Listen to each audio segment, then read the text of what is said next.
অনুষ্ঠানলৈ আমি আদৰণি জনাইছোঁ। লগতে তোমালোক ছাত্ৰ ছাত্ৰীলৈ মই শুভেচ্ছা জ্ঞাপন কৰিছোঁ। আজি আমাৰ বাবে খুব এটা বিশেষ দিন। ৰংপুৰীয়া মণ্ডল সমল কেন্দ্ৰৰ উদ্যোগত প্ৰথমবাৰলৈ এনেদৰে মণ্ডল ভিত্তিক এখন কুইজ প্ৰতিযোগিতাৰ আয়োজন কৰা হৈছে আৰু এই প্ৰতিযোগিতাখিনি আয়োজন কৰোঁতে আমাৰ আয়োজন যিজনে কৰিছে আহ্বায়ক আমাৰ শ্ৰদ্ধাৰ CRCC ছাৰ, আমি তেখেতক কৃতজ্ঞতা জ্ঞাপন কৰিছোঁ। তেখেতে ইমান এটা সুন্দৰ অনুষ্ঠান আমাৰ মাজত আনি দিছে, আমাক এটা সুযোগ দিছে, এটা সুন্দৰ প্লেটফৰ্ম আমাৰ ছাত্ৰ ছাত্ৰীসকললৈ আগবঢ়াইছে। আমি বিদ্যালয়ত কুইজ পাতি থাকোঁ, কুইজ কম্পিটিশ্যন আমি পাতি থাকোঁ, কিন্তু এনেদৰে বিভিন্ন বিদ্যালয়ৰ মাজত যি এক প্ৰতিযোগিতা তেওঁ আহ্বান কৰিছে, আজি আয়োজন কৰিছে, তাৰ বাবে আমি তেওঁক পুনৰবাৰ বহুত বহুত ধন্যবাদ জনাইছোঁ। এই কুইজৰ দ্বাৰা আমাৰ ছাত্ৰ ছাত্ৰীসকল বহুখিনি উপকৃত হ'ব। তেওঁলোকে বিদ্যালয়ত যিখিনি ব্যৱহাৰিক জ্ঞান তেওঁলোকে আহৰণ কৰিছে, আজি তেওঁলোকে এখন মঞ্চ সেইখিনি প্ৰদৰ্শন কৰিবলৈ এটা সুবিধা পাইছে, যিখিনি তেওঁলোকক ভৱিষ্যত জীৱনত বহুতখিনি সহায়ক হ'ব। তেওঁলোকৰ কনফিডেন্স লেভেলটো বাঢ়িব। তাৎক্ষণিকভাৱে যিকোনো চিটুৱেশ্যনত হয়তো তেওঁলোকে প্ৰশ্নৰ উত্তৰ দিবলৈ তেওঁলোকে সক্ষম হ'ব। তেওঁলোকৰ মেমৰি পাৱাৰ, স্মৃতি শক্তি বাঢ়িব। গতিকে ই এটা খুব সুন্দৰ পদক্ষেপ যি আজি আমাৰ CRCC ছাৰে লৈ আহিছে। ধন্যবাদ বাইদেউ। Good morning to all. আজি খুব কম সময়ত মই এই কুইজ প্ৰতিযোগিতা পতাৰ কাৰণে তোমালোকক মাতা হৈছিলে আৰু খুব কম সময়ত আমাৰ এই 12খন বিদ্যালয়ে টিচাৰসকলে ছাপোৰ্ট কৰি মোক আজি এই দিনটোৰ কাৰণে বহুত বহুত ধন্যবাদ দিছোঁ।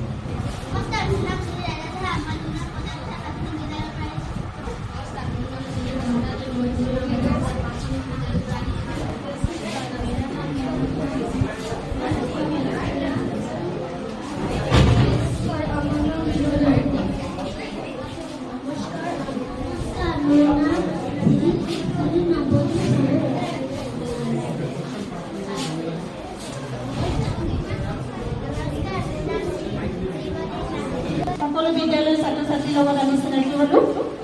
এতিয়া এইখন বিদ্যালয়ে ৰংপুৰীয়া আদৰ্শ প্ৰাথমিক বিদ্যালয়ৰ কেইগৰাকীমান ছাত্ৰ ছাত্ৰীয়ে এটি সমবেত সংগীত পৰিৱেশন কৰি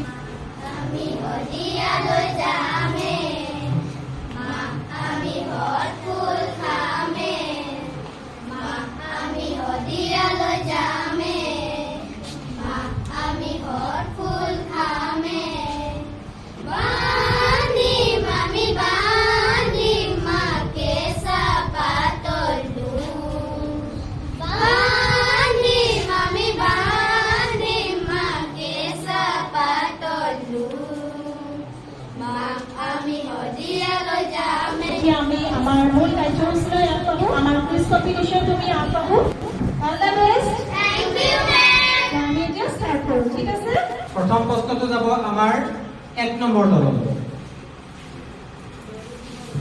এজন বিশেষ ব্যক্তি, যিজন ব্যক্তি আমি 5 জুনতো গছ পুলি ৰুওঁ, আমি সকলোৱে গছ পুলি ৰুই থাকোঁ, য'তে ত'তে আমি যেতিয়াই মন যায় গছ পুলি ৰুওঁ, কিন্তু এজন বিশেষ ব্যক্তি, সেই ব্যক্তিজনে তেওঁৰ জীৱনৰ আটাইতকৈ বহুত সময় তেওঁ গছ পুলি ৰুলে, অৰণ্য সৃষ্টি কৰিলে, বহুত ডাঙৰ ডাঙৰ তেওঁ গছ পুলি ৰুই পেলাই অৰণ্য সৃষ্টি কৰিলে, পৃথিৱীৰ বিভিন্ন অঞ্চলত গৈ পৰিৱেশ সচেতনতাৰ বিষয়ে তেওঁ ভাষণ দিছিলে। তেওঁ ভাৰত চৰকাৰে এটা বঁটা আগবঢ়াইছিলে পদ্মশ্ৰী। এবাৰো আমি জানো অৰণ্য মানৱ হিচাপে।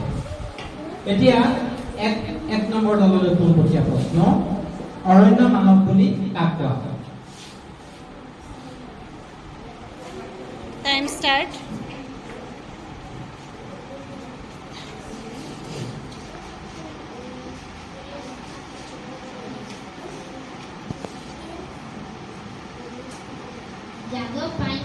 শুদ্ধ উত্তৰ। रूप कुंवर का उपाधि किसे दिया गया? रूप कुंवर किसे कहा गया? শুদ্ধ উত্তৰ।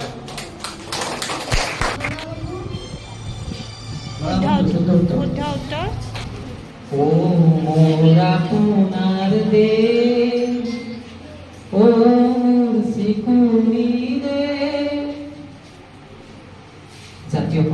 অসমৰ জাতীয় সংগীত। এই অসমৰ জাতীয় সংগীতটোৰ কোনে ৰচনা কৰিছে?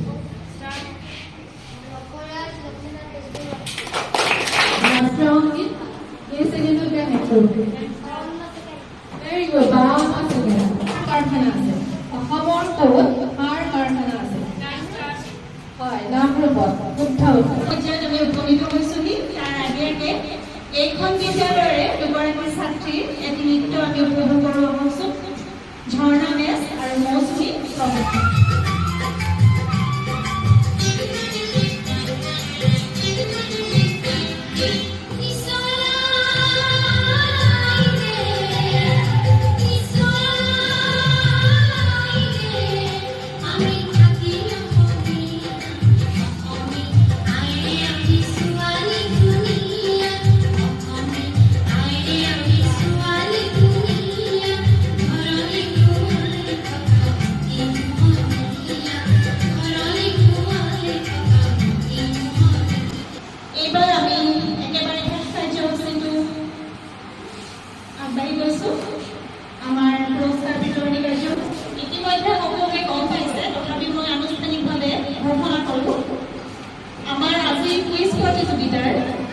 তৃতীয় বিজয়ী দল ৰামচন্দ্ৰ আগৰৱালা প্ৰাথমিক বিদ্যালয় ধীমন কৰ্মকাৰৰ দল দ্বিতীয় বিজয়ী দল মধুপুৰ প্ৰাথমিক বিদ্যালয়ৰ চাবিৰা খাতুন দলৰ কুইজ প্ৰতিযোগী দল আৰু শীৰ্ষ স্থান প্ৰথম স্থান পাইছে টিংৰাই হাবি প্ৰাথমিক বিদ্যালয়ৰ বিনয় দেৱৰ দল তেওঁলোকলৈ আমি বহুত অভিনন্দন জনাইছোঁ লগতে আজি এইখন 12খন বিদ্যালয় আমাৰ ৰংপুৰীয়া সমল কেন্দ্ৰৰ প্ৰতিখন বিদ্যালয়ৰ যিকেইগৰাকী প্ৰতিযোগী আহি এই অনুষ্ঠানত কুইজ প্ৰতিযোগিতাত অংশগ্ৰহণ কৰিলে প্ৰত্যেকলৈ মই অভিনন্দন জনাইছোঁ তোমালোকে ইমান সুন্দৰভাৱে আজি এই প্ৰতিযোগিতাত সক্ৰিয়ভাৱে অংশগ্ৰহণ কৰিলা ইমান সুন্দৰভাৱে প্ৰতিটো প্ৰশ্নৰ তোমালোকে উত্তৰ দিব পাৰিছা তাৰ বাবে আচলতে তোমালোক প্ৰতিজনেই বিজয়ী কিন্তু আমি যেতিয়া কম্পিটিশ্যন এটা পাতোঁ তাত যিহেতু নীতি নিয়ম আছে যে ফাৰ্ষ্ট ছেকেণ্ড থাৰ্ড আমি উলিয়াবই লাগিব গতিকে তাত ফাৰ্ষ্ট ছেকেণ্ড থাৰ্ড হৈছে কিন্তু তোমালোক প্ৰত্যেকজনেই বিজয়ী আছে আজি তোমালোকে ইমান ধুনীয়াকৈ আহি ইয়াত সকলোৱে ইমান ধুনীয়াকৈ কম্পিট কৰিলা পাৰ্টিচিপেট কৰিলা তাৰ বাবে বহুত ধন্যবাদ বহুত অভিনন্দন জনাইছোঁ তোমালোক সকলোকে আজি অংশগ্ৰহণ কৰিলে প্ৰত্যেক